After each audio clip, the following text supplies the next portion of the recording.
আমার ভাইজানেরা, যারা খাওয়ারি সম্প্রদায়ের ব্যক্তি হযরত আলী রাদিয়াল্লাহু আনহুর বিরুদ্ধে তারা চলে গেল।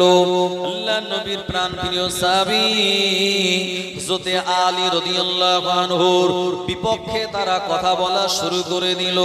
তারা বলল, না না না, আলী নয়, এই জায়গায় যোগ্যতম খলিফা হওয়ার ব্যক্তি হলেন হযরত আমির মুয়াবিয়া রাদিয়াল্লাহু আনহু।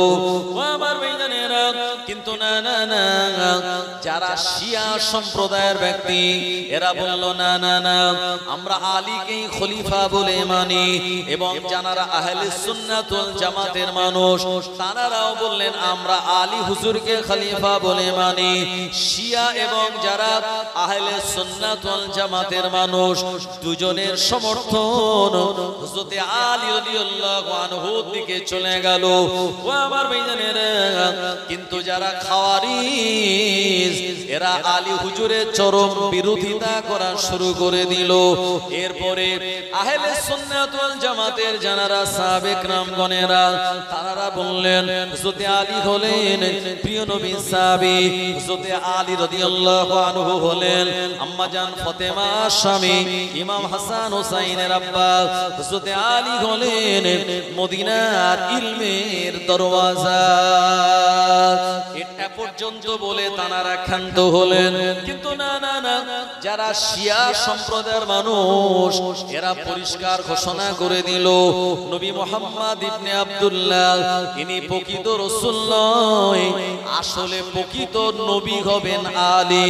জিবরাইল আলাইহিস সালাম ভুল করে আলীর কাছে তিনি নবুয়ত না নিয়ে মুহাম্মদ ইবনে আব্দুল্লাহর কাছে নিয়ে গিয়েছিল। একবার জোরে বলুন নাউযুবিল্লাহ। ও আমার ভাইজানেরা, এই কথাটা বলার জন্য ওই শিয়া সম্প্রদায়ের মানুষ তারা বাড়াবাড়ি করে ফেললো, আলী হুজুরকে তারা নবী দরওয়াজায় পৌঁছে দিল। এর কারণে তারা আকীদা ভ্রষ্ট হয়ে গেল। যারা আহলে সুন্নাত ওয়াল জামাত তানারা কিন্তু তানাদের আকীদা বিশ্বাসকে ঠিক রাখলেন আলী হুজুরকে সমর্থন দেওয়ার পরেও। ফুরফুরা শরীফ থেকে ভাইজান হুজুর আসবেন, আমরা তানাকে দেখে দাঁড়াবো, সালাম দেব, মুসাফা করব, নজরানা দেব, আলহামদুলিল্লাহ। কিন্তু কেউ যদি সেজদা করে যে ফুরফুরা শরীফ থেকে হুজুর এসে মানে সেজদা করতে হবে, তাহলে এই ভক্তির জন্য তার ঈমান ধ্বংস হবে কি হবে না? জোরে বলেন। তো যারা শিয়া আলী হুজুরের তারা সমর্থক, কিন্তু সমর্থন করতে গিয়ে আলী হুজুরের মর্যাদা এত বাড়িয়ে দিল, নবীর দরওয়াজায় আলী হুজুরকে তারা পৌঁছে দিল।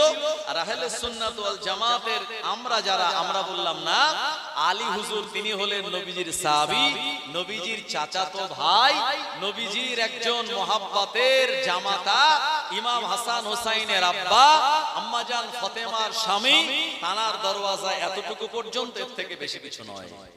তাই আমাদের আকীদা ঠিক জায়গায় রইল, আর শিয়া যারা তারা পথভ্রষ্ট হয়ে গেল আলী হুজুরকে অতি ভক্তি করার জন্য।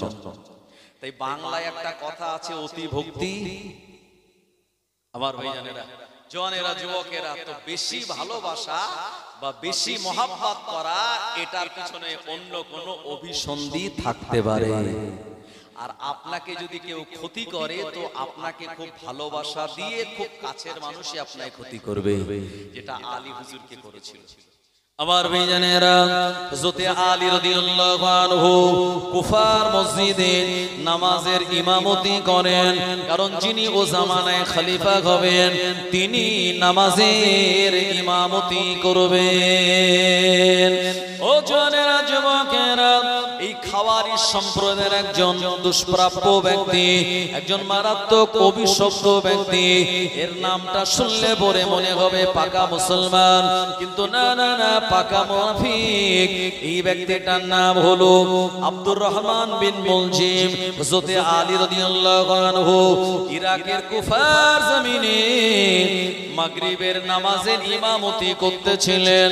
ওই নামাজ পড়ানো হালাতে ছুরি নিয়ে তানার উপরে আঘাত করে দিল। হযরতে আলী হুজুরের পেটে আঘাত লেগে গেল, তানার ঘাড়ে আঘাত লাগলো, তানার মাথায় আঘাত লাগলো।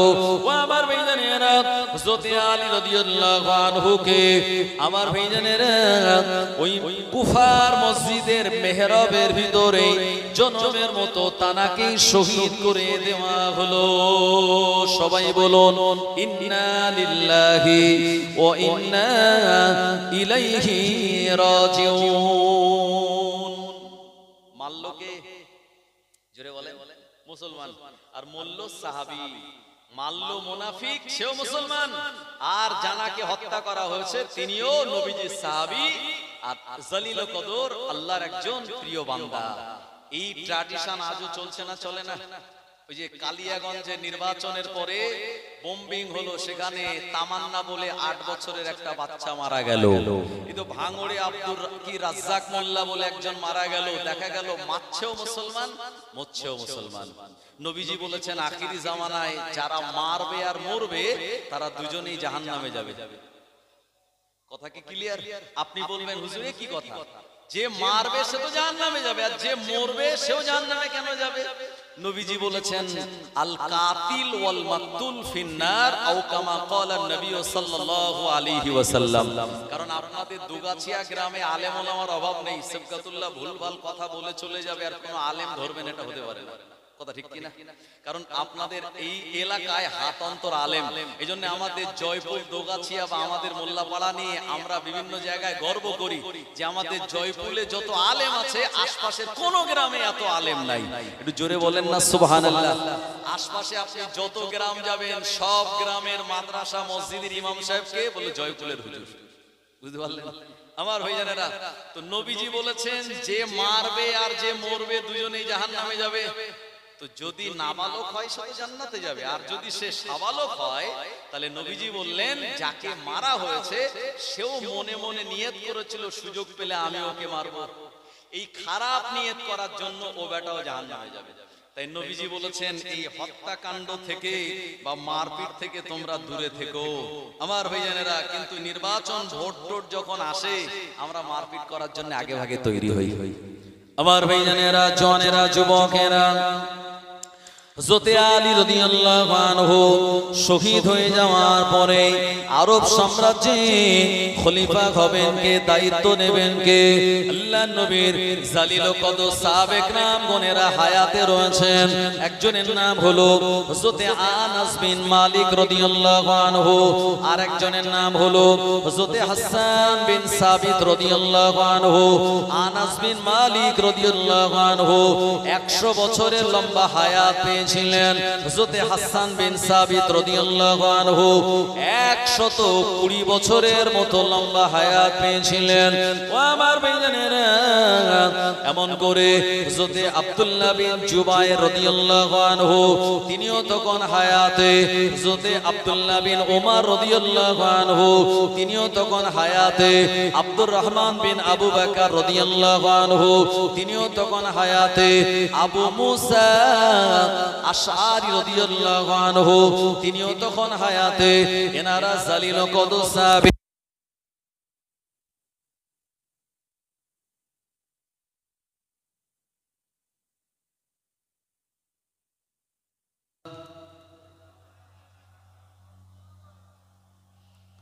ওয়া আলা আলি সাইয়্যিদিনা।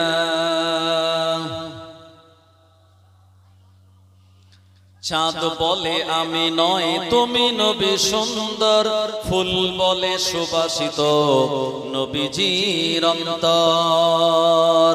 চাঁদ বলে আমি নয় তুমি নবী সুন্দর, ফুল বলে সুবাসিত নবীজির অন্তর।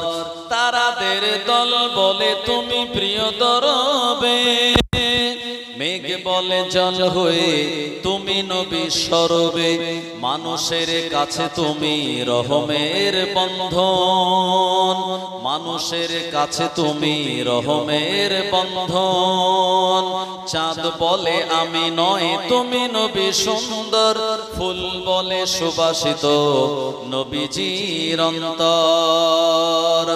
রোদ বলে খুশি মনে তুমি নবী শান্তির, শেষ করে দিলে তুমি ছিল যত ভ্রান্তি। রাত বলে নূর ছিল রসুলের দৃষ্টিতে, দিন বলে তুমি সেরা মাবুদের সৃষ্টিতে।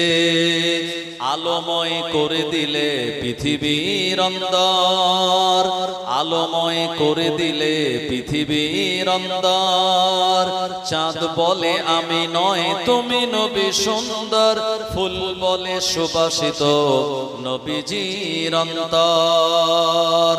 আরবের পথ বলে তুমি নবী মুক্তির, বয়ে দিলে ধরণীতে বায়ু তাপ স্বস্তির।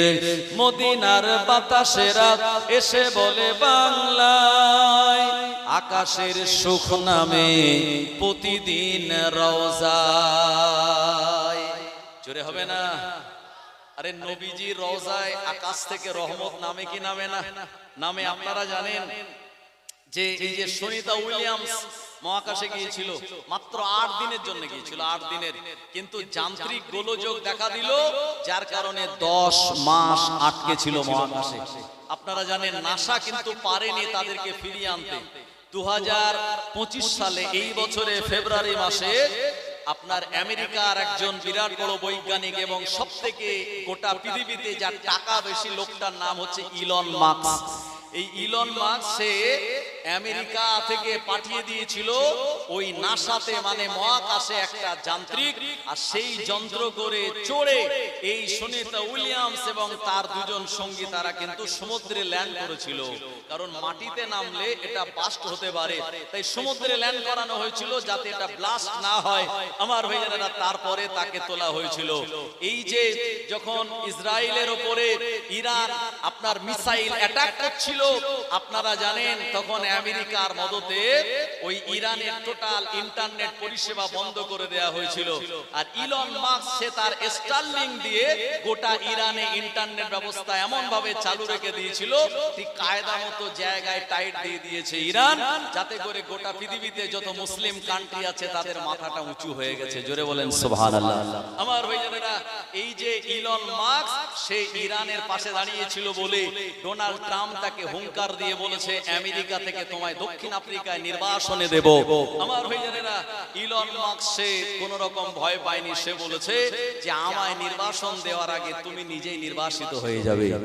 আমার ভাইজানেরা, তো এই যে সুনিতা উইলিয়ামস মহাকাশ থেকে গবেষণা করে বলছে যে আসমানের সঙ্গে এই মক্কা মদিনার ডাইরেক্ট কানেকশন সরাসরি সেই জায়গায় আমি এমন কিছু বিষয় দেখেছি, যখন এই সৌদি আরবে এসে তিনি বলেছেন, সৌদির আলেম ওলামারা বলেছেন ওটা হচ্ছে আসমান থেকে আল্লাহর রহমতের আলো, আল্লাহ তাআলার রহমতের কানেকশন। জোরে বলুন সুবহানাল্লাহ। মদিনার বাতাসেরা এসে বলে বাংলায়, আকাশের সুখ নামে প্রতিদিন রওজায়। ভরে গেল সাকিনাতে মদিনার প্রান্তর, ভরে গেল সাকিনাতে মদিনার প্রান্তর। চাঁদ বলে আমি নয় তুমি নবী সুন্দর, ফুল বলে সুবাসিত নবীজির অন্তর। লা ইলাহা ইল্লাল্লাহ, লা ইলাহা ইল্লাল্লাহ, লা ইলাহা ইল্লাল্লাহ মুহাম্মাদুর রাসূলুল্লাহ সাল্লাল্লাহু আলাইহি ওয়াসাল্লাম। আমার ভাইজানেরা, যে সাহাবীদের নামগুলি আমি আপনাদের বললাম তানারা তখন হায়াতে, তানারা বললেন হযরতে আলীর পরে খলিফা হবেন ইমামে হাসান রাদিয়াল্লাহু আনহু, কারণ তিনি পায়ে হেঁটে 25 বার মদিনা শরীফ থেকে মক্কা শরীফে গিয়ে হজ করেছেন। সুবহানাল্লাহ বলেন।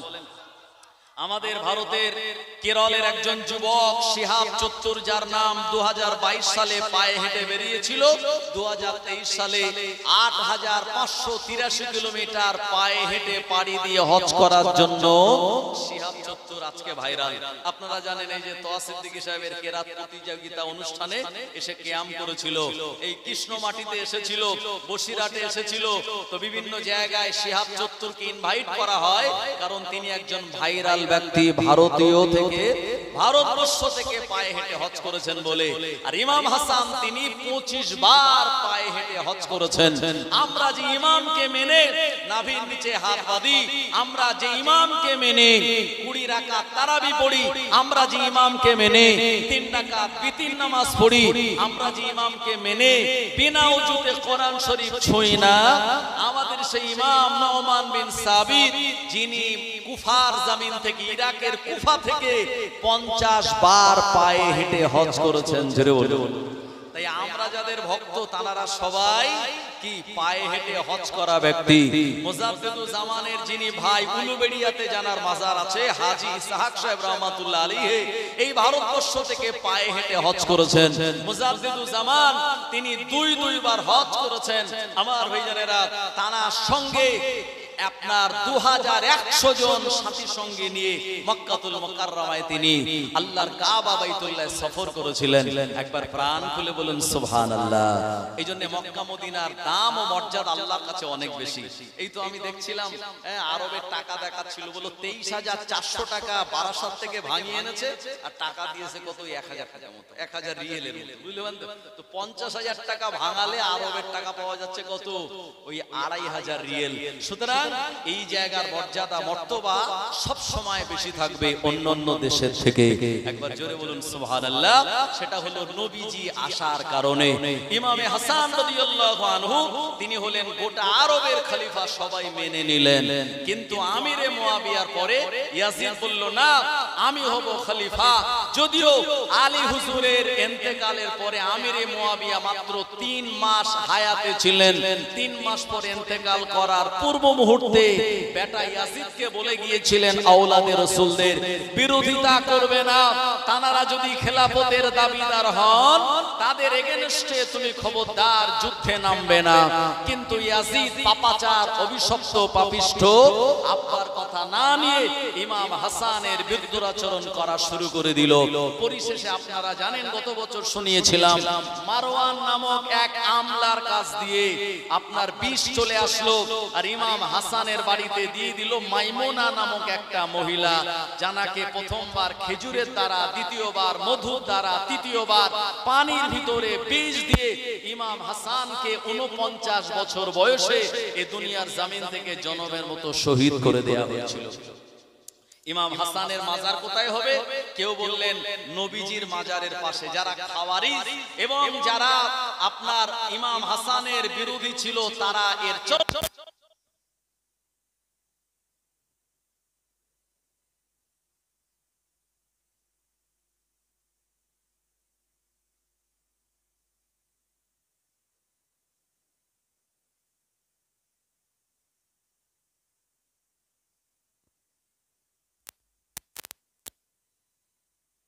টাকা বের করে দেখি 100 টাকা, 50 টাকা, 20 টাকা, 10 টাকা যদি ছাড়া টাড়া থাকে ওইটা ফকিরকে দেই। কথা ঠিক কি না? মসজিদে যখন আমরা জুমার দিন টাকা দেই, তবু আমরা পকেট থেকে ছোট রকম লোটটা বের করে তারপরে দেই, কারণ আমাদের চিন্তা ভাবনা এটাই হয় দান বেশি করা যাবে না। অথচ ইমাম হাসান রাদিয়াল্লাহু আনহু তিনি সর্বস্ব 3 বার সবকিছু দান করে দিয়েছিলেন। আমাদের স্ত্রীরা বলতো, সর্বনাশ, তুমি দান করে দিয়েছো সব, তো আমাদের সংসার চলবে কি করে? ইমাম হাসান টাকা দিয়েছেন, সোনা দিয়েছেন, তানার বারবার 3 বার 3 জন লোককে তিনি বড় লোক বানিয়ে দিয়েছেন। সুবহানাল্লাহ বলবেন না? আর আমাদের এখানে যদি জলসা চাঁদা চাইতে যাওয়া হয়, দোগাছিয়া গ্রামের কথা বলছি না, মাশাআল্লাহ আমাদের এই টোটাল জয়পুর অঞ্চলে দোগাছিয়া গ্রামে যত জলসা হয় অন্য কোনো পাড়ায় এত জলসা হয় না। তো দোগাছিয়ার মানুষদের মন মানসিকতা অনেক বড়, আর আপনারা চাঁদা না দিলে কমিটির ক্ষমতা আছে জলসা চালানোর? আমার ভাইজানেরা, সুতরাং আপনাদের মন মানসিকতা অনেক বড়, কিন্তু অন্যান্য জায়গার মানুষ যারা জলসা মাহফিলে বেশি চাঁদা দিতে চায় না, অথচ ইমাম হাসান রাদিয়াল্লাহু আনহু তার জীবনী ফলো করলে দেখা যায় সর্বস্ব তিনবার তিনি দান করে দিয়েছেন। ইমাম হাসান হুজুরের শহীদ হয়ে যাওয়ার পর এরপরে ইয়াজিদ চিন্তা করল, আমার পথের কাঁটা শেষ, এখন আমি খলিফা বলে গোটা আরব সাম্রাজ্যে সে অ্যালাউন্স করে দিল। আমার ভাইজানেরা, অ্যালাউন্স করলেই যে মানুষ মানবে তার কোনো গ্যারান্টি আছে? মাঝে মাঝে আমরা দেখি যে এয়ারটেল, জিও, আপনার ভোডা কোম্পানি সব যারা সিম বিক্রি করে তারা টোটো নিয়ে সারাদিন মাইকিং করছে, ভাই তোমার আধার কার্ডটা নিয়ে আসো আর বিনা টাকায় তুমি সিমটাকে পোর্ট করে নেবে, এত অফার দেয়া হবে। আমাদের কানে কথাগুলো আসে, কিন্তু আমরা যাই কজন? সে হাঁটতে এসেছে বলেই আমরা যে তার কাছে যাব এমনটা হতে পারে না। তো ইমাম হুসাইন যখন মক্কাতুল মুকাররমায় মদিনাতুল মুনাওয়ারায় তিনি হায়াতে, আর ইয়াজিদ খলিফা বলে নিজেকে স্বীকার করবে, মানুষ মেনে নেবে, এটা কি সম্ভব? না না, মানুষেরা মানলো না। ইয়াজিদ সে নিজে নিজে খলিফা বলে স্বীকার করলো, কিন্তু যেখানে যায় লোকজন তাকে দেখে না, তার দিকে মানুষের ভিড় লাগে না, তাকে দেখার জন্য মানুষ যায় না, তার প্রতি মানুষের আগ্রহ কম। অথচ ইমাম হুসাইন হুজুরের তেমন টাকা নাই, তেমন পয়সা নাই, তেমন বিরাট সাজ সরঞ্জাম নাই, তার বিরাট সিংহাসন নাই, এত সেনাবাহিনী নাই, এত বডিগার্ড নাই, তারপরেও যেখানে যায় মানুষের জায়গা দেওয়া যায় না। একবার জোরে বলুন সুবহানাল্লাহ। তাই মহাব্বতটা অন্তর থেকেই যাকে মানুষ করবে এটা কেউ ধরে রাখতে পারে না। আমার ভাইজানেরা, জোর করে কারো সমর্থন পাওয়া যায় না। ইমাম হুসাইন তানাকে মানুষ অন্তর থেকে ভালোবাসে, আর ইয়াজিদ সে জোর করে মানুষের সমর্থন পেতে চায়, যার কারণে মানুষের অন্তরে ইয়াজিদ সম্পর্কে ঘৃণা আর ইমাম হুসাইন সম্পর্কে ভালোবাসার মহাব্বত। একবার প্রাণ খুলে জোরে বলুন সুবহানাল্লাহ।